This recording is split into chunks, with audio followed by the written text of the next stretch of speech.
everybody. Welcome to Rachel's Reviews. And today it's very exciting. We are going back a couple months. I finished off my Barbie series on my channel, and I did it was my 46th, I believe, Barbie review that I had done.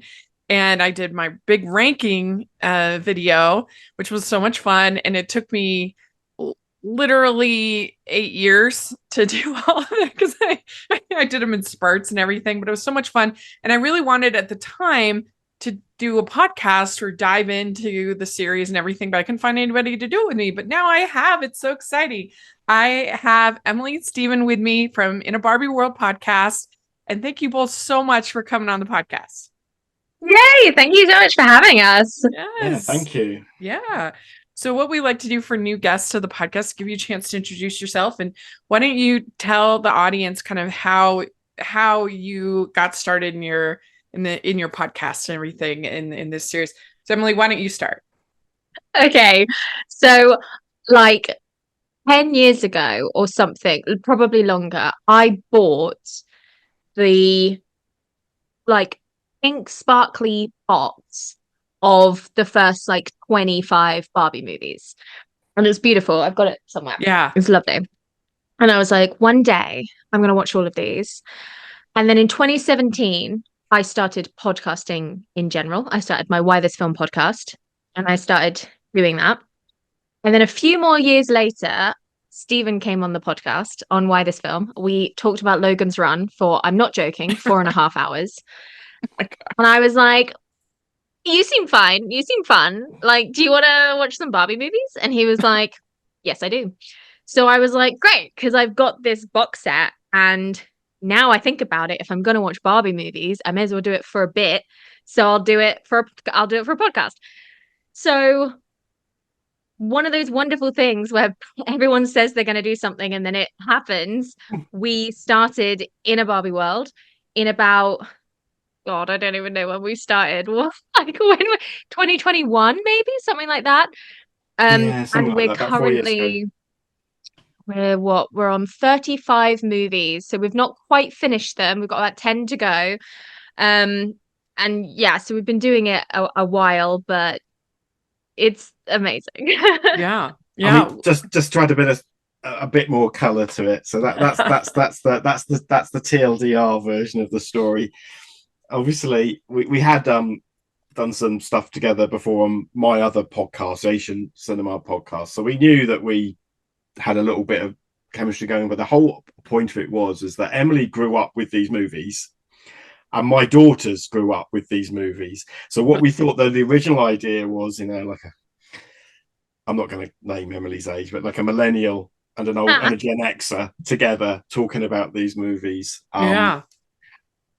And I think to start off with, it was all a bit of a jape, wasn't it, Emily? But we've ended up. Had you seen any? Steven, had you seen any of them? Oh, I had, yeah, because my daughters had watched them growing up. So I bought them the first 10 I was ridiculously familiar with, because you know what kids are like. They don't watch them once, do they? Right, yeah. I had only seen one movie because it had come on my other podcast, and that was when I started getting it in my head as well, that I was like, that was actually really good. And yeah, so like Steven had seen a few and I hadn't seen any, and I think we expected after about 10 movies to be like, well, that was fun, goodbye. And yet 35 movies later, we're here going, they're just so good. It's not. Yeah. It's been quite. I guess we keep repeating ourselves, but we keep getting to these points where we think, well, the next ones can't be very good, can they? And then we start the next episode, and what we do is that we don't tell each other how we feel about it, so that we really off the cuff it, and it's like, so I quite like that one. Oh, thank God you said that. There's been a couple where we've wildly disagreed, but on the whole, it has been certainly where we've got to so far. Out of 35, there's been like 2 that we've had to like fight about, and the rest have been like, yeah, I loved it. It was great. Yeah. That's so funny. Yeah. I mean, the thing that I am so impressed by the films is I just feel like they tried way harder on most of them than they had to. This is direct to DVD movies that could have just, I mean, they didn't have to try. Like it's made for like pre-K, like little kids. Literally. And kids aren't stupid, but so often media made for them acts like they Is, are. yeah. So like people don't try. You're absolutely right. Like everyone goes so hard on this. The voice acting, the themes, the costumes, Mhm. and like this is essentially to sell toys. This is like Yeah. a marketing experiment to sell toys. It doesn't need to have a plot and themes Right. and character development. And yet it's brimming with all of those things. Yeah. It's really true, especially the Fairytopia and Mermaidia movies. I mean, I show people Oh like boy. the Wikipedia is like lengthy. I mean, it goes on. It's characters. Tolkien-esque and in its Yeah, it really lore. is. and on Letterbox they have thousands of reviews, right? It's Yeah. not, there's some other properties that I've seen that have like 10 reviews or Yeah. not, or maybe 100. There's thousands of them. I mean, a lot of them do seem to be the same two things, like Barbie's so gay, and what's the other one they do a lot of? That Yeah, was you did crap. get a lot of those on Letterboxd. That you sort of get through. But yes, this hasn't ended up being what I thought it would be. I thought we would be Mhm. quite dismissive of lots of these movies, and we'd say, "Well, Mhm. they're no Pixar, Yeah. are they?" And they're not. Of course, they're no Pixar, as you just said. But like some of them are better than some Pixar's. And like Like- the animation is not the best, but as far as story and characters, I'd put them some of, And it certainly gets over something better. like And Lightyear or whatever that this was. is the thing. And like I would rather have animation that's clearly just cheap. It's not that it's bad, it's just that it's Yeah. clearly like cheap. I don't need anyone to reinvent the camera to give me special ocean techniques when they're not also delivering on plot and character, when these guys are delivering on plot and character. And from Nutcracker even to Mermaidia, which is only about 7 movies, the animation is already improving. And it's getting better. And they Yeah. were clearly like experimenting early on where they wanted to make them look like Barbies. And then later on, they sort of drop that and it sort of becomes, and now we're in this era where they're trying even harder to make it more sort of like CGI animation as opposed to like, Yeah, it's what came interesting before. because in general, I think that the franchise took a step down when it went to Netflix, even though I would say the animation took a step up. The Interesting. storytelling, the characters. So that's the era we're just about to enter. Yeah. So Yeah, we've we're just got entering the final phase of the like they're BCE. watchable, they're cute, and some of them I can tell that you need to kind of be watching the show, the Dream House show, for, Mhm. but it's just not as special as they were for so long. How But very we will- Marvel of them. we do call it out when there is some rubbish animation or rubbish character model, like that awful turtle thing. Do you remember that? Is it Oh in my Mermaidia? And that's like, it's like nightmare Yeah. fuel. So many of the animals are like ghastly. And then the most recent movie that we just watched, which I think shot straight to the bottom, like it was vile. And it was the first one in months that had just been so bad. Oh yeah, And that had like a Barbie and the puppy chase, the great puppy chase. Yeah. One set on Not Hawaii. So bad. It was so bad. And it had Yeah, I this have that design of one a low. poodle. And it was the most disgusting thing I'd ever seen. I watched like Longlegs the same day, and like everything in that was much more appealing than anything in Barbie Puppy Yeah, I had that Chase. at 45, so it was one of my Well, lowest. the thing is, Rachel, you've been on our show, hadn't you? And you kind of pre-warned us, and we both had this thought: has Rachel put a mind virus in our heads to make us dislike this movie? Because the previous Barbie and her sisters and the puppies movie had been like that was really good. It It was turned cute. into the Loved Goonies, it. right? And it was Yeah. like, that was kind of interesting. Mhm. And then we both watched this and we're both thinking, this is bleeping awful. It's And awful. actually, it is. We normally have a little fight at the end. Where are we going to put it in our ranking? And it was like, well, I was shall we like, I'll over fight you last if you or don't let second me put last? this at the bottom. Yeah. That's one thing I think, though, that would also surprise people. I think that people have these have Barbie in like this particular spot of the type of movies that these would be, the the fairy movies, or like the more modern catty ones. But there's all kinds. I think that's what would surprise people, is the variety in the series. Now you not only have like fairy mermaidia, you have traditional fairy tales, Rapunzel, 12 Dancing Sisters, things like that, but they have a superhero entry, they have a spy entry, they have a video game entry, uh they have the one that's kind of like the Goonies, they have a Christmas movie. They kind of have something for everybody in the series. They really play around with genre. Yeah, they do. It's so Yeah. fun. And even when they're doing things like riffing on things like the Three Musketeers, so there's not just fairy tales, but like classic literature. There's Right. I think they do Tale of Two Cities as well. Princess and the Pauper. Prince and the Pauper. Yeah, Prince and the Pauper. Yeah, so they but Christmas Carol. They do, yeah, absolutely. But they do really interesting things with it. It's not just, I mean, it's no Muppet Christmas Carol, right? I think we can all agree on that. But it's really entertaining, and I wouldn't mind sitting with the kids watching some of these later ones, which I wasn't expecting. I was expecting, it'll all be Rapunzel, it'll be Nutcracker, and they'll be as good as it ever got, and it'll tail off, and it really hasn't. Certainly in the first 34. I'd agree. It's amazing. I mean, Christmas Carol, I have it very high in my ranking. I'm a big Christmas person, but I had it at 6, and I think they do some really creative stuff with the story.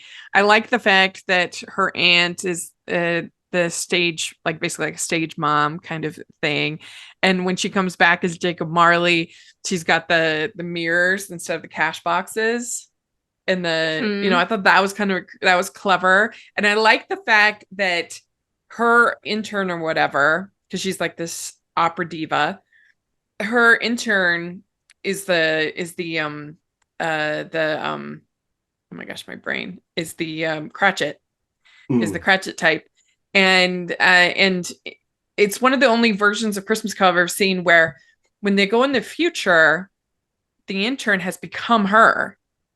Like Cratchit usually doesn't become Scrooge in the future, but like that's what they chose, and I thought that's clever, because then she sees it and she's like, "Whoa, I don't want that," and that was because clever. You'll be able to see herself, through somebody else's reflected eyes, back at her, which again goes back to the mirrors, and as well, we got to see Barbie as like a villain. Like so often, Barbie is obviously not the antagonist of any of these stories. There's often female villains, but it's never Barbie. Whereas this was Barbie. Like they could have easily have put, somebody else as the Scrooge character, but they put Barbie as the Scrooge character, which was really interesting. And the thing with all of these adaptations is that it's essentially Ocean's 8. Like it's Ocean's 8, but a whole franchise. It's like, you like The Thing? Here's an all-female cast version of it. And it's like, yes, thank you very much. I will take that. Thank you. Yeah. Love that. Love that for me. Yeah. It's true. It's true. Well, Stephen, what's one of your favorites that you've covered so far? Well, I'm just having a look, comparing and contrasting our different rankings. So I'm going to cheat and pick 2, but they go together. And it's a fairy secret and a fashion fairy tale, which are both, one's a sequel of the other, isn't it? And and they're ridiculously high in our top 10, both of them. Oh no, I think Fairy Secrets dropped out. Fashion Fairy Tales dropped out, but Fairy Secrets are number 3. Yeah, but I just love the way that they're kind of set in, because there's some of the movies have this conceit that Barbie is an actress in movies, don't they? Where this one, no, it's she's a living, breathing character in her own reality, but also they cross over into the fairy world and have these adventures, and there's another character who's kind of their rival, which is kind of, I just love the way both the films kind of go, this is beautiful. Just, I don't know, there's just a lack of artifice about them, and I just found them really genuine, and I really enjoy, and I just love the settings of them, and they were just so different to anything else. And again, a fashion fairy tale, I'm a 50-year-old man. That sounds like it's going to be dreadful. But it was wonderful. Yeah. And the fact that those two go together, I love putting them into little groups like that. But they're my favorite. They're probably my favorite pairing. Those are really good. I have Fairy Secret at 5, and I have Fashion Fairy Tale at 10. So they're very high for me. And I tend to like the fairy tales better than the modern ones. But they're the most of them are fun. But what about you, Emily? What are your favorites?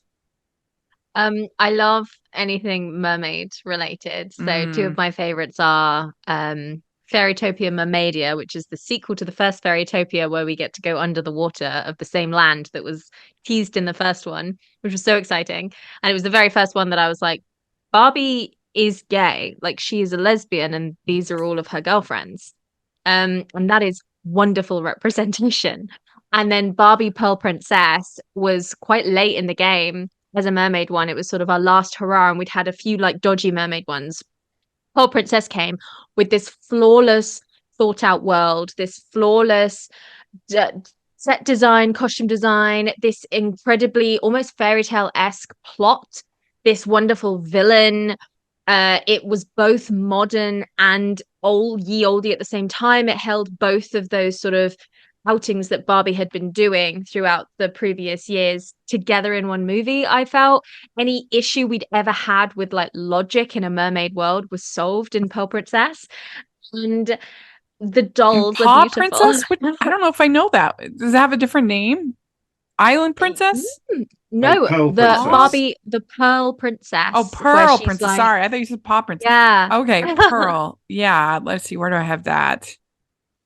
I really enjoyed that. That one I did have at 21, but I did really enjoy it.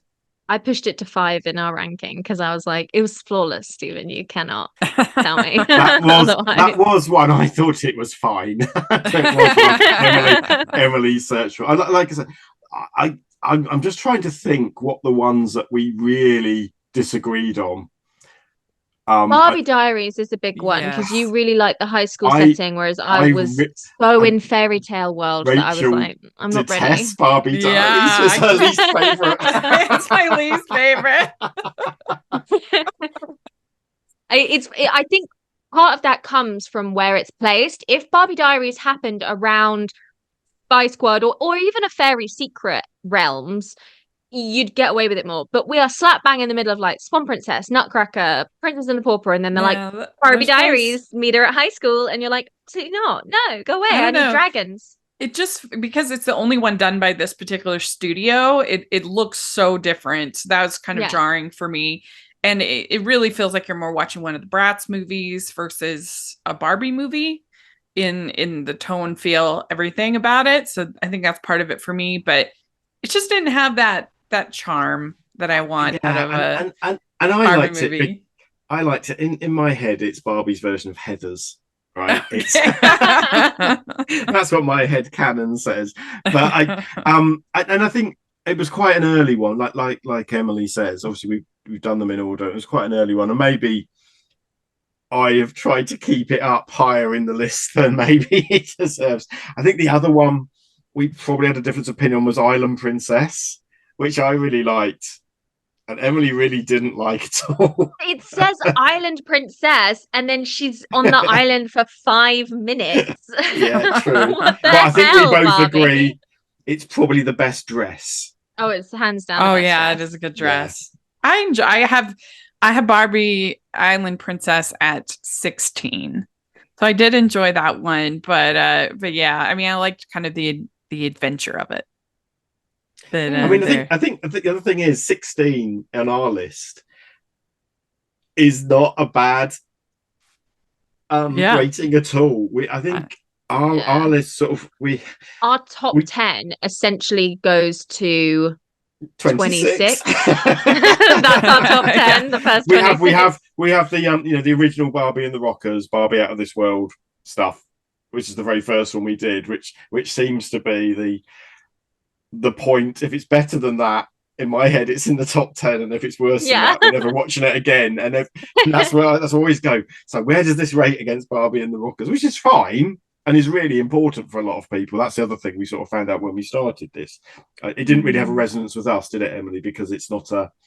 It definitely It wasn't a was the British first thing. one. It's very Yeah. clearly in the 80s. It's got the 80s Barbie logo rather than the newer one. And I was so aware that we were heading towards like Swan Lake and Nutcracker and Rapunzel that I was like, no, shut up, Barbie, don't be in a band. Go to Fairy Tale Land. Like, come on. Like, too like impatient for what was happening in front of me. It's clunky, it's made for TV. All of those things are very Yeah. obvious. It just is such an obvious Gem and the Holograms clone, and I love Gem.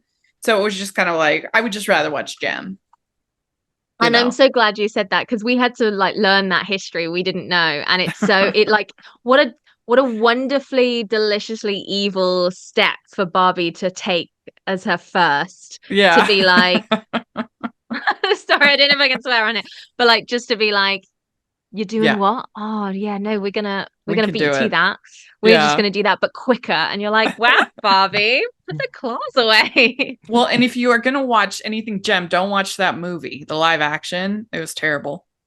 Oh. Are you a fan of Rachel's reviews? Do you look forward to Family Movie Night, Female Film Critics panels, or the Talking Disney podcast? If so, please consider supporting the podcast by becoming a Patreon.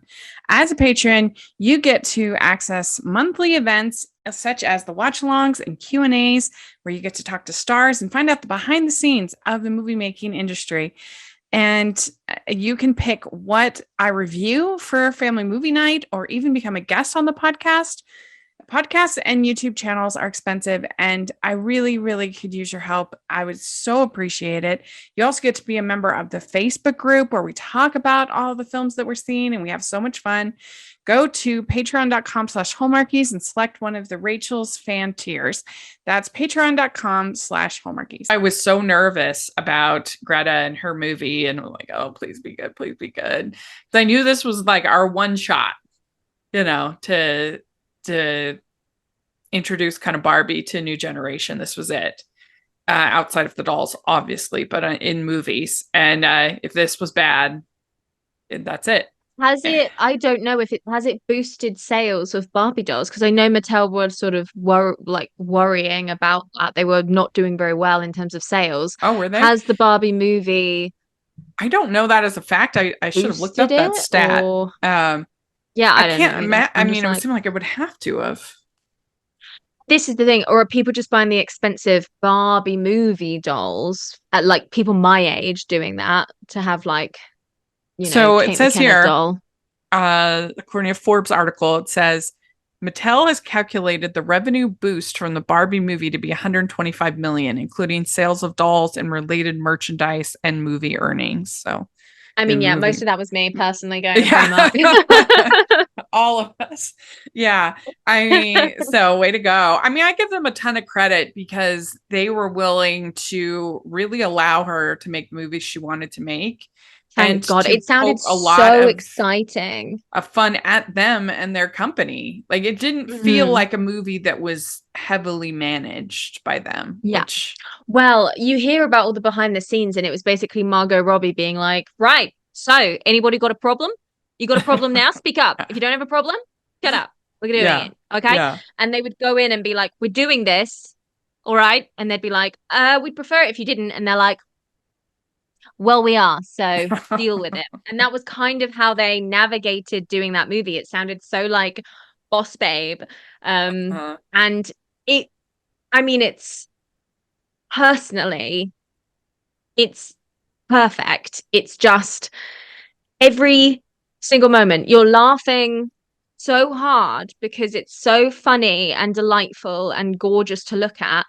And then they'll do the like Depression Barbie skit and that's funny. And then within that, she's like, she'll watch the BBC's Pride and Prejudice on repeat until she falls asleep. And then it has a clip of Colin Firth and it just gets so, it's like getting into the boxes of your heart. Like my friend that week had just started watching the BBC Pride and Prejudice and was like, like she managed to make people feel so seen in such a specific way. And not only was that happening and that wonderful, but lots and lots of other people, because of the hype, then went to go and see it. And even if they walked away like, oh, I didn't like that, that wasn't for me, they've seen Yeah. it now and it's in their head. And those themes and those questions will be there whether they like it or not. Yeah, it's like there's that funny Instagram video or TikTok, whatever. Two guys, they're both wearing pink. They're at the movie theater. They showed up. They're like, "Oh, I thought you were going to see. You're going to see Oppenheimer." Yeah, I'm going to see Oppenheimer. You know, and they're like, "Sure, sure." Oh, well, there's nothing wrong with seeing Barbie. What are you seeing, Barbie? I'm seeing Oppenheimer. I don't know. They go back and forth, back and forth. That's so funny.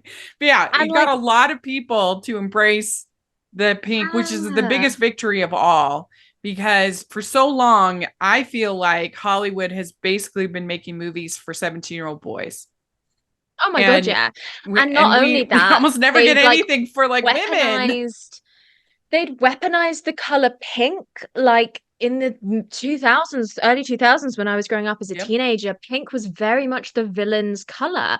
And it was these people in the media that were being villainized as well, like Paris Hilton, that like helmed all of those things. And so you couldn't like it because it would mean that you were like all the other girls, and all the other girls were like the worst, which like is a complete lie. And this movie managed to break through all of that like trauma, if you will, all of those stereotypes and those messages that had just come from the literal patriarchy, and been like, women supporting women, wearing pink. And now it's part of like the vocabulary to be like, Barbie. I went to a gig the other day in London, and we went to a kebab shop afterwards, and I was wearing this, and we walked in, and the guy behind the counter went, "Hi, Barbie." And I was like, "Oh, Barbie." Like it. How like 2 a.m. in London, drunk, and you're just like, Barbie. That day in the cinema, like where you were milling about before getting a drink before going into the screening, and I was like so anxious. I was like not drinking anything because I was like, I can't pee, I can't miss a single minute. This has been so highly anticipated. I'd worked in a radio station at the time, and so Dua Lipa song was coming on like twice a day, every day. And I'd gotten it to the point where the second it went, the whole office would go, Barbie song, and then everyone would join in with the first like, and it was magical. It was so magical.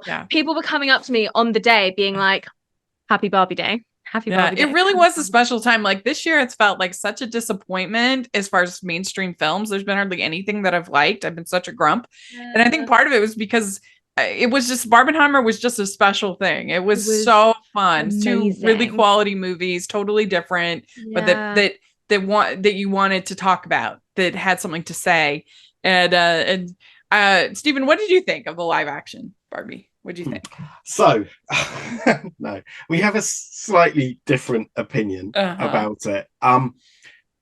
So on the day watching it, I was enchanted and I adored it. And even though I kind of knew what was coming, I wasn't expecting it to be a movie about Ken getting red pilled. Right, I just wasn't, and I thought that was really and actually, you know, Margot Robbie was always going to be amazing. She was born to play that role, right? And obviously she's part of the creative influence as well. But it was Ryan Gosling, somebody I'm a bit hot and cold about. He's either very, very good or nothing in my head. And the fact that he just committed to it, not just in the movie, but for 2 years before, he'd been committing to it. So on the day, I loved it. I actually detested Oppenheimer. I thought that was a very expensive way of dramatizing a Wikipedia page, but that's another podcast for another day. Yeah, fair enough. But you hear that, Nolan? Yeah. That's how I felt about Tenet. That's you told Chris. But I will say, upon rewatching Barbie, in my flat, you know, on DVD or whatever, I started when we did our review of it a year later, so we didn't do it on the time. And I think I found it a little less convincing, but it was silly things that I was upset about. It was. I wish there was more Dua Lipa as the Mermaidia. I wish there was less of the cruel bits in it. I get the joke about it's pregnant Skipper, and I get the jokes. Midge. Yeah, pregnant Midge. That's it, pregnant Midge, and I get the jokes about sugar daddy, Barbie's sugar daddy. You know, but they were a bit cruel. And I know it wasn't trying to show that, and I know that America Ferrera's speech is meant to turn a thing on its head, but I just thought there was a moment where they were. It was almost like Mattel was saying, "Hey, look, we've done bad things as well. Let's show them off." It just felt weird to me, and it really. And I love the weird Barbie. That's my house. That's my kids. That's what my that's kids. one thing I said is I'm like, in truth, there would be way more weird Barbies because everybody like cut their hair and like, they didn't. Everyone did that. No. Barbie, and my didn't? kids cut its hair. I'm so angry with them to this day, some 20 years later, that my pristine Wonder Woman in a box Barbie had. No. No, I know that it's fine, but yeah, I never the cut my weird, Barbie's but hair. the bits, Never scribbled on them. Well, there's something wrong with you, Miss Slade, because there would certainly be more. There would be more weird Barbies than one. There would that's be for more. Sure. there would be a lot more naked, bedraggled, dragged through the I mean, a haystack lot. with Yeah, a Barbies. lot of the reviews were like, there should have been more Barbies like scissoring. I mean, I think if I'm looking at it as a critic, I have to say I do think the movie was kind of messy. I think that it was That's trying valid. to do a lot, and it has just a ton of ideas, and it's almost like Greta thought, okay, we can only make one movie, so we're just going to do everything all in this one movie, and it's going to be kind of a musical, and it's going to be kind of a fantasy, and it's going to be kind of her coming into the real world, and then it's going to be kind of this feminist piece, and it's going to be anti-patriarchy. It really does tackle a lot, but I guess in the end, I would rather watch a movie that is a little messy, but is overall still, I think, entertaining. Like a movie doesn't have to be perfect. If you cut the Will Ferrell stuff out, which just confuses me between that and the Lego movie, right? Because he does the same thing in the Lego movie. Yeah, that's true. He is Lord Business, President Business, or whatever. He might as well. I think I don't know. I think you're right. I think messiness is actually what's getting me. But what I will say is, I'm quite happy if there's another one. Oh yeah. Yeah, I don't need there to be a sequel. I think there is potential. One. And I don't think that the movie is. I don't think the movie is anti-man. Like you hear some people say, "Oh, it's anti-man." It's not anti-man. The movie loves and is very thoughtful about Ken. Actually, makes sure that he is like actually respected and actually loved. Ken's got a genuine and not storyline. Yeah, he does. Ken's movie. and Barbie cares, comes to realize, if anything, Barbie changes towards Ken and realizes his worth, not the reverse. Not that Ken has no worth. This is like, you have worth, and she gives that whole speech to him at the end. You deserve to be loved, and he does, because he has innate value as a human being. I mean, and so that was always such a weak critique. I think it's true that it is a messy movie. It tries a lot of things, but it's such a fun ride that I don't mind that. And they ride is the right word. And they stick with the design as well. The other thing that annoys me about so many movies is they front end all the cool design stuff. Yeah, that's true. And then they kind of give up. They stuck with that design to the final moment of it, and I think there's so much of it which is so well done, and it wasn't what I was expecting. And that's not the movie that Amy Schumer would have given us, right? No, definitely not. No, I didn't think so. No. Because Margot Robbie is such a spectacular actress in a way that I don't believe Amy Schumer is on her level. You know, we're talking about an Oscar-nominated actress compared to like a comedian that also acts. And I don't think that Greta would have ever made the Amy Schumer movie. That doesn't feel like what I've heard about that concept. Doesn't feel like something Greta would have made. So it'd just be a totally different thing. But one thing I wanted to ask you about, Emily. So if Fast and Fairy Tale is one of your favorites, you've got to love the very memorable breakup scene in that movie where Ken breaks up with her over the phone, and it's the recorded message. With Raquel. The villain has taken the part from he's reading the play, and it's like, I think I was so mad about that at the time. I broke it down So, into like- a meme at the time because you just see Barbie in like 10 frames. Like, what? We can't be together anymore. No, what are you talking about, Ken? See that and that. That's a great Because moment. it's me that loves those two, and that. But I also love I that was like, Raquel. oh. She's utterly villainous in that first one, and then the Yes. second one she has a redemption arc. She's still a cow, but she does get the chance to go into fairyland or whatever it's called, the castle This in the is the sky and thing. everything. Very secret. It's enemies to lovers with Raquel. It is. Yeah. Truly, truly. Well, if you were going to say one that you think is underrated that you've watched, the people, because everybody knows that, you know, Princess and the Pauper is one of the best, but what would you say is one that you think's underrated? Emily, what'd you say? Well, like at the top of our leaderboard currently, and I don't know how anyone is ever going to topple this. And we thought this about Princess and the Pauper, which reigned supreme for a while, right up until we watched Barbie and the Three Musketeers, which now sits at number 1 in our leaderboard. Very fun. Because I don't think we expected Barbie to do this story. I don't think we expected her to do it so well. It's so entertaining. It's got a great song. Outfits are amazing. It's got genuinely good fight scenes. They all have their own weapons. Like, it's so exciting. It's very Mask of Zorro, but like pink and glittery. It's so fun. And I never see people talking about it. People talk about the first 3, the like 3 colors, and then the Princess and the Pauper, which came 4th. And then Barbie and the Three Musketeers is there in the same vein as all of those, arguably better, as we've decided. And yet no one's ever really talking about it in the same way. And I don't know why. Yeah, it's true. And that one is a good one if you have young boys who are, I don't want to watch a Barbie movie. No, yeah, I think they like Three Musketeers. It's got some fun action and got some action, and there's quite a few ones here that are genderless. Like, the only difference is that all of the characters are women, which, guess what? We've had to deal with that in almost every single movie all of our lives. So suck it up for one movie. That was a big complaint about the live action Barbie as well. It's like, oh, boo-hoo. Oh, I'm sorry. It's not every single person on screen a male. Get over it. Do what you have to do forever.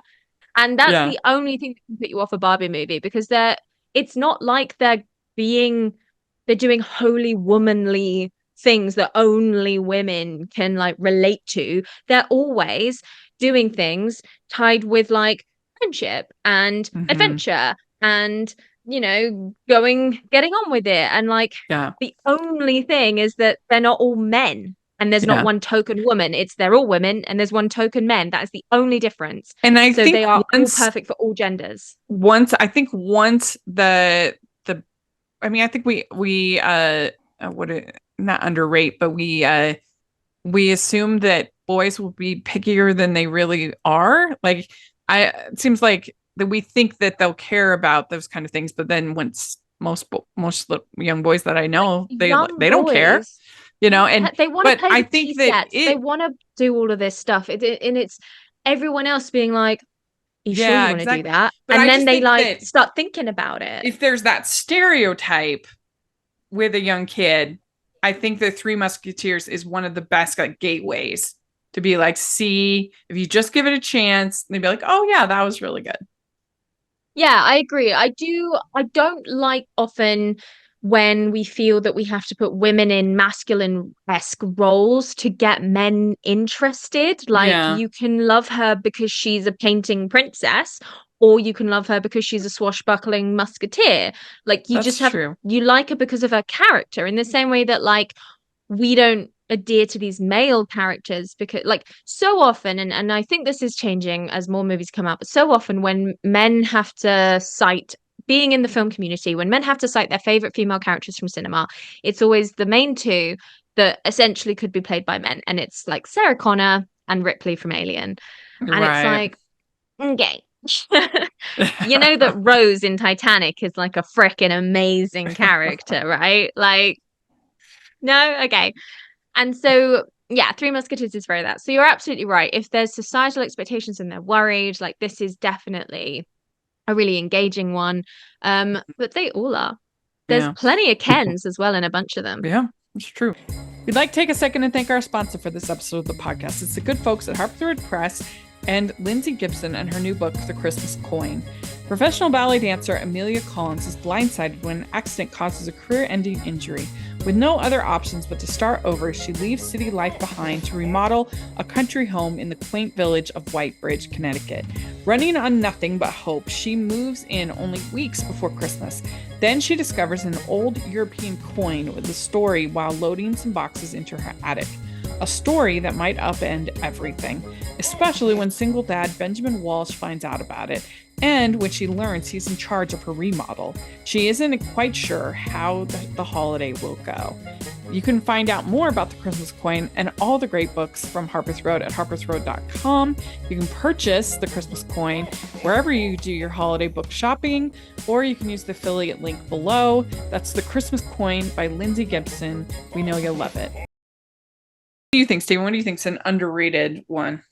So it's kind of on the same lines of what Emily said, that there is clearly a sort of Barbie movie which I am very, very fond of which Barbie and the Three Musketeers is one, but so is Princess Charm School and Spy Squad, where there's a gang of Barbie and her mates who become trained up to go and fight a villain. I don't know why. I've really fought for Princess Charm School the entire time. Like, even before we saw, I used to joke, didn't I, Emily, that You hoped it was going to be the Black Widow movie. Black Widow or Red Sparrow or something like that. Barbie's going to get trained in etiquette as a Russian spy, and she's going to. But that never happened. But what I wasn't expecting is to be utterly. It was kind of sort of, it was a whole etiquette thing, wasn't it? But it was really fantastic, and I loved all the side characters. And I know you're not a fan of it, Rachel, because I've just seen how low it is on your list. Oh no, there was that one character. Which one? There in Charm School. Oh, in Charm School. Yeah, but I love Charm School, and it just sounds like, from the title, it sounds like, oh, that's going to be a crap one. Right. Yeah, Barbie learns table manners. Oh yeah. I have it at 27, so I have it in the middle. Yeah, I don't hate it. I guess because you've seen about 10 more than us, obviously things look a bit different. But yes, it's our number 6, and I sit there thinking, please don't let it fall out of the top 10. And I feel the same. I just feel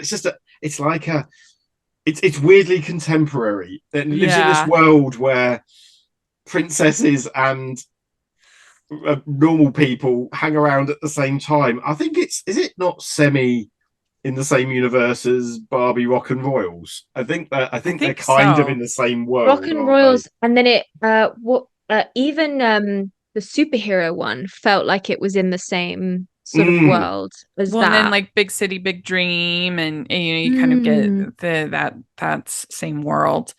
Yeah, I would think for me, one that I think's underrated is the 12 Dancing Princesses. I really enjoyed that. That's interesting, because that was the one that came on my film podcast to begin with from somebody. Really? An American. This thing, I don't think many Brits grew up with the Barbie movies in the same way that the Americans did. So an American girl brought the 12 Dancing Princesses onto it, and immediately I was like, Catherine O'Hara as the villain. This like floor that opens up. Like, what is this world? This is incredible. Yeah. And it really opened my eyes. And so therefore I'm under the impression that like loads of people love it. So that's interesting that you think it's underrated, but I guess compared to some of the others, it's not often as spoken about. Yeah, I'm looking at because you can sort the Barbie movie, you can sort things by popularity on Letterboxd, and 12 Dancing Princesses. Well, I guess it's number 3 as far as popularity, so maybe it is popular. Maybe I'm wrong. So let's see, another one that I have high that is not high on this Letterboxd popularity. Let me see. I guess the lowest one in my top 10 on Letterboxd popularity is the one that we talked about on your podcast, Starlight Adventure. I have it 8, which is I really enjoyed it. It's the most beautiful so good. of all the Barbie movies. The first Yeah. opening sequence, we talked earlier on, didn't we, about, it's not fantastic animation, it's fine, and there's some that are better than others, but it's fine. That is just gorgeous. That I want that on Blu-ray and HDR. Yeah. The colors just pop, and it's a really weird movie as well. We talked about it on the show with you. That there's no antagonist really. Even the guy that you think's the bad guy is just really keen to be successful. It's so nuanced. But I have to say, Princess Charm School, according to popularity on Letterboxd, is number 4. Yeah, I see that everyone So it's got lots of fans. Yeah. Although Emily, Portia is so funny. Number 5, Emily, is Diamond Castle.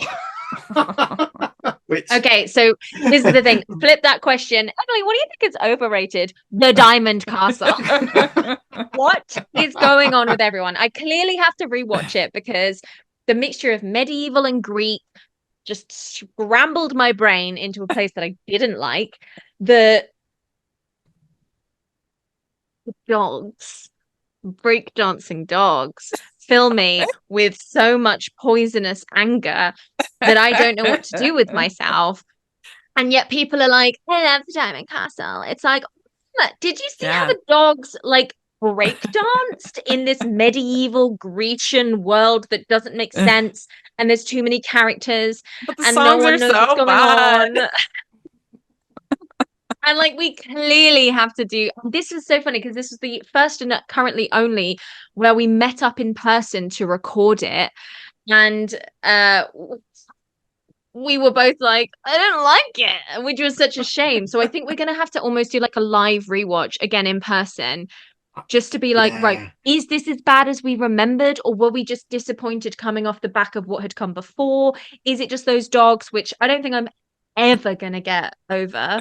We should do a commentary track on it, shouldn't we? Yeah, that would be fun. Emily did get, like she said, it's the first time we'd ever met face to face, and she got really wound up, and it was like, so angry. But I didn't disagree. I really struggle with it, Mhm. but I don't like it. I articulate don't like any of the cute animals. They really It should get have on my been wig. perfect though. Diamond Castle, it's 2 Barbies, not canonically living together. Everything I've been projecting in my media was happening in front of me, and that's the possibly one why it's rated so where high. where they have to tidy up the litter, and then there's 2 princes, and there's 2 Kens, and they play music in a they play bar lutes.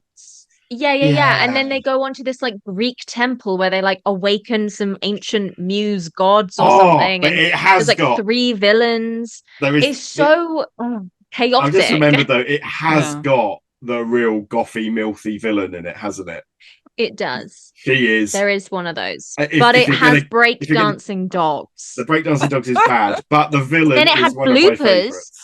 Which we love bloopers, and the bloopers were just the breakdancing dogs over and over again. Well, those 2000s, that was the era for animated bloopers that everybody thought that was so funny. So much. I loved them. But this thing, some of them had been really clever and thoughtful. They'd been very Pixar in their bloopers. Again, they don't need to do that. They didn't need to take the time, but they did. And I'm so grateful for it. Except in this movie where they just do the breakdancing ducks over and over again. And I don't know who signed that off. And if I ever find them, I'm going to have strong words with them. I'm going to write a strongly worded letter to Mattel. If I ever end up in those headquarters, I'll be like, where is he? I assume it's a he. Who came up with the breakdancing dogs? Show them to me now. Whereas I think the one that made me angriest was Thumbelina. Yeah, how it was that one's low. So ugly. It's ugly and boring. And boring, and it made little sense and had nothing to do with Thumbelina. I know that's very true of lots of them that are taking the fairy tale. They often just take the name and do so, but yes.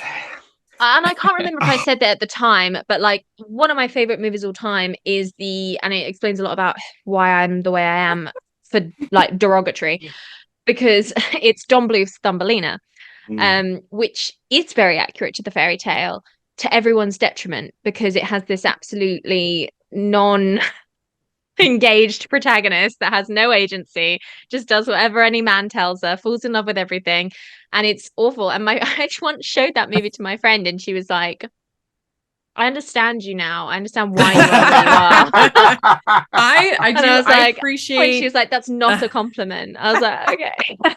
I appreciate that Thumbelina, even though I can't go with Mary the Mole. That's got to be the worst song ever in an animated film. But Well, Rachel, it's been lovely talking to you. the rest I like quite a bit. Mary the Mole. Oh no. Marry the Mole was written by Barry Manilow, and it's probably the best song he's ever written in his entire life. Romeo and Juliet were very much in love when they were wed. They honored every vow, and where are they now? They're dead. Dead. Very, very dead. It's the whole family sings it. My mum is probably now going to be like, "Were you singing Marry the Mole?" I was like, "Hell yeah, I was." Like it's a brilliant set piece. It's a brilliant song. Like, it's fantastic. The whole point behind it is dreadful. Yes. But the song is wonderful. Very good. Well, so I would say the one that is in this top 10 of popularity that I don't care for, even though I love the Fairytopia franchise, I think the first one is a little bit of a snooze.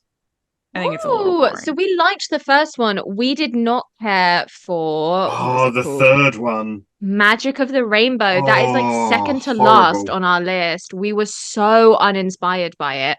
Whereas I think we really loved the first one. It's quite high up. It was in the top 10 for a while. It's now is it 15? Yeah, although we really did like the second one though. So the second one which is one was this? Is that Mary? It's the Mermaidia. Yeah, that's number 4. That one's but then Magic of the Rainbow is right down the bottom. Like, we did not like it at all. Oh, it's got all those. But the rainbow fights and all the animation I thought was pretty good in that one. The Harry Potter. It's like Harry Potter of oh god, and because the thing I don't like is that what's happened during the Fairytopia and Mermaidia films is that Barbie has shown herself to be quite capable. She's gone, although they're all the same, aren't they? They all start off with she goes on a journey with her mate, and then her mate says, "Oh, I've got to go back." Yeah, and she ends up going on her own to these things every time. But by the third movie, she should be ultra capable, and she's still freaking useless in this one. And then I didn't like it. Didn't they give people a girlfriend as well? I would say that Princess Charm School is the most Harry Potter clone, though. Yeah, I guess. Magic. I love that. Yeah, school kind of thing going on. Even got like that. But at least it lives on its own and is not part of that Fairytopia thing. I think the Magic of the Rainbow suffered because it was part of the Fairytopia franchise, and they'd already given us Mermaidia and Fairytopia. So to have then this, we were like, "What are you doing? We're used to so much better than this now. What the hell?" I know quite clear the Netflix era are not very popular. Well, I know the one that we disagree on the most was Barbie: A Perfect Christmas. I'm a huge Christmas junkie. Ridiculous how much I watch over 100 a year for my podcast, Hallmarkies podcast, and I think that Barbie: Perfect Christmas is just like a fun Christmas romp. They're on their way. They have all these obstacles that prevent them from being at Christmas, and they sing songs along the way, and I think it's just a fun time for Christmas. The second you described it to me as an animated Hallmark movie, and here in the UK we don't really have Hallmark movies. What we've recently started getting is the like Netflix version of that with like the Princess Switch and A Castle for Christmas and Christmas in Africa or whatever that one with the girl from Sex and the City was. And I watch Princess Switch 1, 2, and 3 every Christmas now. It's part of my tradition because I love it so much, and I love Castle for Christmas even though it's very, very bad. So I get it, but now you've said that, I'd be interested to go back and rewatch it with that mindset, because at the time we were just like, again, when you come off the back of these intricate plots of fairy tales and villains, and then you go to like, is it Santa? Who's to say? It's Let's have a song. I mean, Emily's review at the time. Sorry, Emily, on a Letterboxd at the time was "What Happened." My review is just a list of points, including somebody else's review of it, which is not nice, but I'm going to tell you what it is. It's someone has written, I want to stab Chelsea, then throw her body in a ditch, then blow her head off with a shotgun, then plant bombs around her body, and then watch her limb parts fly everywhere. It's got that level of hatred because she's a. I struggle with a Chelsea. dark place there. It's like it is a dark place, and I said, yeah, but it's we hadn't met the sisters at this point. This is the first time we met the sisters. True. And we weren't ready. We'd had Kelly or Shelley, whoever it was, in some of the like fairy tales as playing these sort of young characters. But we hadn't been introduced to the Roberts family, as it were, yet. And this is the first time we do. That's true. I just don't think we were ready for it because we were like, go away. I've just found my actual review. Are we allowed to swear, Rachel? Because I usually try to keep it family friendly. Okay, I've written what the actual bleep is the point of this film. It barely has a plot. Just a couple of bratty sisters getting on each other's nerves with some bizarre suggestion. This is where Santa works from. However, that is because I am a cynical Englishman, Rachel, and I'm maybe not as attached to Christmas as you are. I mean, clearly you've made an industry out of it. So. This is the thing. I think now I've met Skipper and Chelsea and whoever the hell else is in the family, like all of the sisters countless times now, and I've like endeared myself to like Skipper because she's the brunette, and like and I'm like, yay, the like Roberts sisters. Like I've been on many an adventure with them now. To go back to A Perfect Christmas and just be like, yay, the Roberts sisters meet Santa. That actually sounds incredibly charming and very Christmassy to me. But at the time, I was like, how dare you? Where are my gay mermaids? Well, the other thing too with me is I'm like such a musical slut. Like the more songs you pour into a movie, the more likelihood that I'm gonna like it. I am like I was so sure that I was gonna like this Joker movie. I'm like, they added songs, but then they did it so badly. I was like, wow, you didn't even. I hated the first Joker movie, and I was like, you made it a musical? Sign me up. Yeah. And I just really love me. I love musicals and I love songs and especially Christmas songs.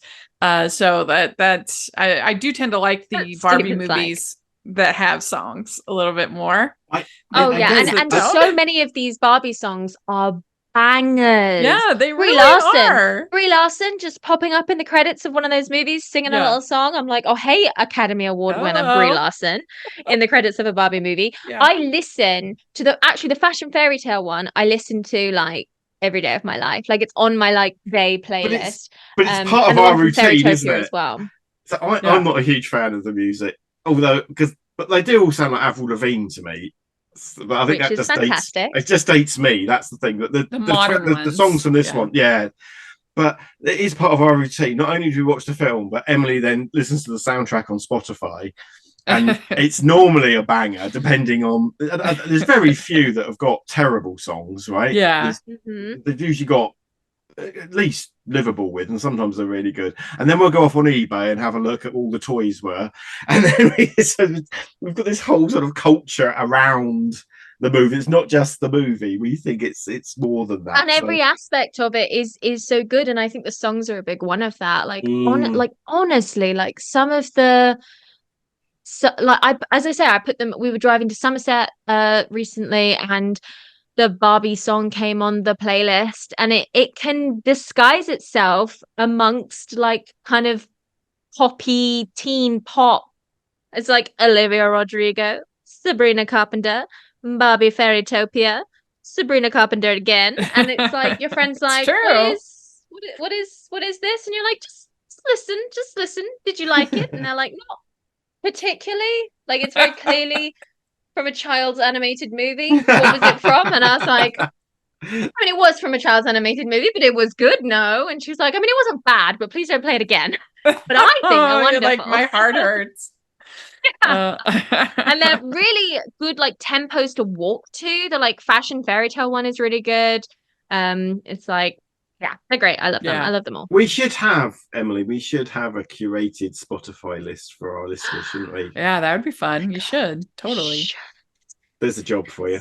So we'd like to take a second and thank our sponsor for this episode of the podcast. It's the Hallmarkies merch store. Are you looking for that perfect gift for the postable, hardy, or hallmarky in your life? What about getting that t-shirt or hoodie that will help you stand out at your next holiday party? Now is the time to check out the Hallmarkies merch store. Full of festive designs by artists like Jessica Miller, Carrie from Hallmark Comics, and more. You can even have more than just shirts, but totes, cell phone cases, notebooks, mugs, and more. And it isn't just Hallmark. We have designs for Anna Green Gables, Man from Snowy River, The Nanny, and more. Every purchase at the merch store goes to help support the podcast and allows us to make the great content you know and love. There are frequent sales, so go to tpublic.com/stores/hallmarkies or see the link in the description. That's tpublic.com/stores/hallmarkies. If Mattel was going to come to both of you and say, pitch us your dream Barbie movie, we're going to do an animated film, what would you pitch? Oh my God. Okay, top of my head, I want it to be some like niche literary classic, like possibly even one that I don't even really know. Like if I say Prisoner of Zelda, like I don't know what happens in that book, but it You feels mean Prisoner like of Zenda? You're That's what I mixing mean. up literary with Nintendo there. I mean what I said. Mix the Nintendo with the classic. Like a sequel yeah, to I the don't Super know. Mario movie with Barbie, Yeah. The Prisoner of Sure, Zelda. Zelda. I love it. I love it. I love it. I'm a genius. Copyright that right now. Yeah, like, do you know what I mean? Like, maybe not the Prisoner of Zenda because I'm not entirely sure what happens, but like, just gender flip, an absolute, like, what is you like kidnapped, Treasure Island, like something like that, like Dr. Jekyll and Mr. Hyde. Like, let's go crazy. Like, let's take a got like a literary classic that has an entire cast of men and make it a Barbie movie and cast all of them as women and like Hunchback of Notre Dame. Like, let's do it. Let's do that as a Barbie movie. Like, let's just go freaking crazy because The Three Musketeers was such a success that they can only win. Let's do Little Women. Greta, we can come back to Little Women. Get Greta back. Yes. No Little Women, no Pride and Prejudice, like no female-centric stories. Let's get these male-centric stories out there with all Barbies as the cast. Like it will introduce you to literature. Like I have read Treasure Island 4 times because I'm good at reading and want to do that. It's because of Muppet Treasure Island. And their Muppets are always incredibly accurate to the book. Their Wizard of Oz is way more accurate to the book than the MGM musical. And so let's just let Barbie do that as well. But she has more artistic license because she has to gender flip, and with that will come some restraints. So yeah, give her Kidnapped, give her Treasure Island, give her Robinson Crusoe, give her the Water Babies, like I don't know, Gulliver's Travels. Like let's just do all of the male literary classics as Barbie movies. I think that would be really fun. I would love to see them get back to doing a traditional fairy tale. We don't get that many fairy tales now, and I really love an old school fairy tale. I mean, I think it would be really fun to see if they play did it quite straight without it having to be. They often do play the fairy tales quite straight. Like what fairy tale do you have in mind? I think it would be fun for them to do Sleeping Beauty, or I think they were meant to, weren't they? There's like clips online of them starting it, and then for some reason, I'll send it to you later. But yeah, I think that East of the Sun, West of the Moon. Yeah, I think to do like Rumpelstiltskin would be fun. Rumpelstiltskin's a hard fairy tale to adapt. Let's do Bluebeard and make it an 18. No, that's what's going to happen to the weird Barbies. The weird Barbies are just going to be in this room, and Bluebeard Barbie wreck gets them to all. play Bluebeard. That's fine. I think if you were going to gender flip it, like maybe Aladdin, that might be fun. Oh, that could be cute. Like a paupery Barbie. Girl. On the streets, that would be very cute. He has to get married. I'd love like East of the Sun, West of the Moon as a Barbie movie, because then we'd get like a Ken that can also become like a plastic polar bear. Like that would be cute.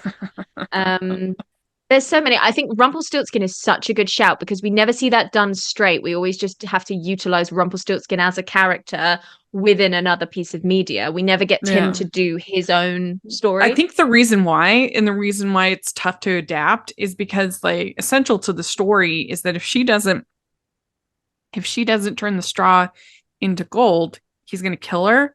But then she's like, "I'll marry you." Like, why would you want to marry the That's person all who's fairy gonna kill tales. you? know. And I so think it's just more that like Rumpelstiltskin hasn't necessarily been adapted as heavily It and hasn't been like Disneyfied, has it? well, Like, I mean, the yeah. closest we've gotten is Once Upon a Time. Or Shrek. With Rumpelstiltskin in there. Oh yeah, and Shrek. But I still think that there's something there that could be fun if you had definitely. creative writers that you could do something creative 100%. with. Yeah. With it. Because I do love that about Barbie, that they take these princesses and, you have to remember that for years Tangled didn't exist. So Barbie Rapunzel was the only version of that fairy tale. It's true. And they take these the Swan Princess did exist around the same time, which is a fantastic version of the Swan Lake tale. But Barbie Swan Lake is so different and so wonderful in its own right that the two can coexist quite happily and you could enjoy both versions. Oh, yeah. So and the 12 Dancing Princesses was one of my favorite fairy tales as a kid, and yet many people don't know about it because people often will just get their fairy tale knowledge, as you've mentioned, from Walt Disney. Well, so if and he hasn't covered it, you don't really know it. If people ask me to pitch a Disney movie, I'm like, why have they not done the 12 Dancing Princesses? It makes so much sense. It would be so easy to include diversity with each of the different princesses, first of all. Yeah. Second of all, you've got 12 princesses that you could sell merch for. And like it's a win-win because you find with the Barbie one, people endear themselves to one princess. Everybody, like, that's the first thing my friend asked when she came on my podcast to do that one episode. She was like, who was your favorite princess?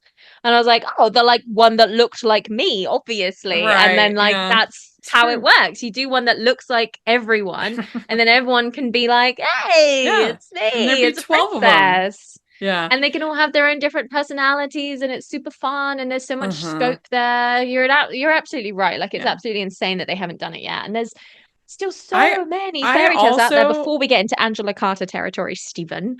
I also think that Barbie as Robin Hood would be a lot of fun. Oh my God. I am picturing glorious to gender flip that. Yeah. You wouldn't even have to change the name. You could totally have Robin with like sparkly leggings and like a pink hat with like a feather. Oh my God. Like there's like a Barbie Freya tuck. Oh my God. They can have like woodland animal friends very easily and it makes sense. And all the names work, right? Because Robin is a gender neutral name, as is Marion. So yeah, I mean, not so much these days, but John Wayne, he was Marion, right? That was his name. It's true. My God, I do like that because I like the idea of the treehouse playset that you're gonna get for them, and the treehouse has loads of different like traps and trapdoors. And let's give them all British accents for one movie. That would go down a storm. Do we get a female sheriff of Nottingham? And she could be kind of flirty with the sheriff. That would be fun. And she's like wearing all like black tunic with like cool hair and like fun makeup design. Oh my God, I need this in my life right now. Right now. Please, Mattel, please. You're welcome, Mattel. Well, I just noticed there is a gap in the existing ones. There's not a sort of traditional sports movie, and with the worldwide takeover of women's football, I really think, you talk about the 12 dancing princesses, we could have the 11 soccer players. I said soccer, I'm sorry, England, but I love a sports movie. I love a Mighty like Ducks kind of thing. The closest they get to a sports movie would be like there's that in Puppy Chase. There's the dance competition. Oh, and there's obviously the surfing. Surfing, and then the pony. There is a football Barbie in the charm school. She's like into football. That's right. She's into, but you know what I mean by her. There's the pony competition in Ponytail. But nothing, again, it's always two of them sports related. You're right. Spectacularly competent at it already, and Chelsea's just a bit small to be doing it. I'd like it more like 12 Dancing Princesses, like they're genuine a team, and I don't know, just the whole, that could be fun. maybe they've learned how to do it, but you can then tie that into all kinds of other things. And that's beautifully international, right? Once you put football into place, especially in women's football, that is a truly international sport, which I think is got to be a interesting. football Barbie. Because surely by now all of the football, because USA football team for women was like the best in the world until the Lionesses finally caught up with them. So they must have a couple Barbie of them must have had dolls. their own Barbie. Nice. Yeah, so they have sports Barbie team dolls. doll. They have Barbie in pink playing football. I love it. Yes. Yeah, 100% make that movie. Because that would be great. Because you just do a standard sports movie, underdogs. Like she has to take her cast off at the end, and yet she still manages to do the thing. We could do Shaolin soccer, but with Barbie. Oh yeah. That would be really fun. See, there's so much scope and there's so much opportunity still. Why are you making? Well, because that is the shame. They're just in this phase where they're really embracing the show, I guess. So that's kind of my next up on my thing is I got to eventually watch this Barbie Dreamhouse show. But they're like TV movies of the show, aren't they? So some of the later DVDs have had episodes of Dreamhouse on them, and I've caught some of them. I will be very, very curious what you all think about Barbie Epic Road Trip. I think that's got to be coming up pretty soon. Yeah. For you. No. Have you heard about it? No. It's an interactive movie. Okay. So you get to a certain scene and it's like, do you want Barbie to go to Europe or do you want Barbie to stay with Ken or do you want, so you click on while you're watching so we'll probably have different, we try and do different outings, or should we just do what we think is right in the moment and then report back? Oh my god, I don't know. This is so. What we're saying is this is like the Black Mirror Bandersnatch, right? Yeah, exactly. I assume the same stuff doesn't happen. I assume. I read that there was 4 hours of total possibilities. Oh, that's pretty fun. I was like, don't break up with Ken. No. Yeah.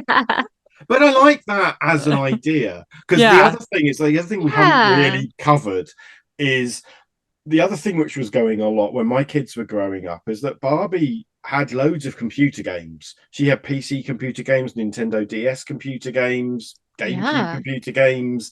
And so there was this other, and because the animation was very similar, like a lot of these movies look like PS2 cutscenes, right? Yeah. But there is that whole Barbie and they have tried things, and I think that's really interesting. I wasn't aware they'd done that, and whether it was a success or not, I'm just glad they're trying. Yeah, exactly. I agree. Well, thank you to both of you so much. This was a blast. We'll have to do it again. Thank you. Yes, so any excuse. And anytime you want to have me on your show, just let me know. I work now on Thursday mornings, so I'd have to do it another day. But anytime, or when I'm off work, because I work for school, so if I'm off, then that would be a good time too. So, but thank you to both of you. This was so much fun. And thank you. Where do people find your podcast and everything? Yeah, so Inner Barbie World is across all podcasting platforms. If you want to get in touch with this, you will have to do that through whythisfilmpodcast@gmail.com. You can find us on Twitter under Why This Film Pod as well, sort of part of the franchise. Have a listen, let us know your thoughts, fill in those polls on Spotify. Right. Very good. Well, thank you so much. We're really up for ideas from people because we know we're reaching the end, but we don't want this project to end, do we, Emily? So, no, things that, joking aside about maybe doing a commentary track or revisiting old episodes with other people and things like that, we're up for that. And Barbie adjacent stuff is the other things that we're thinking about now, because I know I've been thinking about that too. I have reviewed a couple of the American Girl movies on my channel, but I thought maybe that would be the next obvious series is to start with those. Or Bratz maybe. Maybe. I'm like, ew. Brats. Maybe we'll have to play all of these PC games. To be honest, Barbie Magic Hairstyler 1997 looks way up my street. Would we'll love get the to we'll play get the that. Wii out, shall we? And just... Microsoft Windows 97, you mean? yeah. Well, luckily I can sort us out there, right? Yeah. Well, let us know if you're listening what you think of all the different things we talked about. If you are a Mary the Mole diehard, put that in the comments as well. We want to hear. Yes. And and if you are listening on iTunes, please leave your ratings and reviews for both of our podcasts. And if you're watching on YouTube, please give the video a thumbs up, subscribe to the channel. Appreciate that so much. And check out my ranking and all of my Barbie reviews. I'll put a link to the playlist in the description, so check that out. And check out the Patreon group and merch store. We've got lots of Barbie inspired merch on there. So take a look at that. And thanks so much. We'll talk to y'all later. Bye. Yay.